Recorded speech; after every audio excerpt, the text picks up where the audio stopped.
Inside the King of Kings congregation, an audience listened to a concert of Hebrew worship songs. But outside, something else was going on. 30 to 40 religious men had gathered, and they started harassing our people as they were trying to enter into worship, blowing whistles, trying to drown out the sound of worship. And that alerted the first wave of the SWAT team from the police that came out.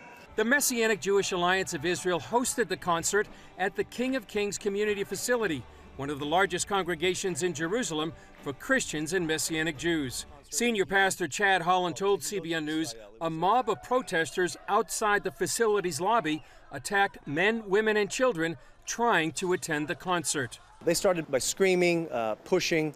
Several people were hit, some were cut in the face. They broke glass, they damaged property. They were kicking, they were hitting, they were cornering people. They pushed several up against the wall. They pushed down several women as well. They threw water bottles, they spit on a lot of people, and in the end they started spraying pepper spray. Some of the protesters held a sign from the far-right fringe group Lehava that opposes contact with non-Jews and a Christian presence in Israel.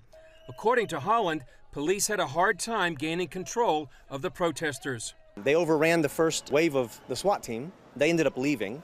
Then a second wave of regular level police came with the captain, and the mob scene overran them as well with numbers. And it took several hours before the police could rally enough of the SWAT team in full armor and helmets and face shields. While evangelicals and other Christians are welcomed as friends by most Israeli sectors, Messianic Jews who believe Jesus is the Messiah are sometimes shunned. Even though we tried to reason with them and discuss, hey, why are you guys so angry? They said that we were traitors. They chanted several times that we worship three gods.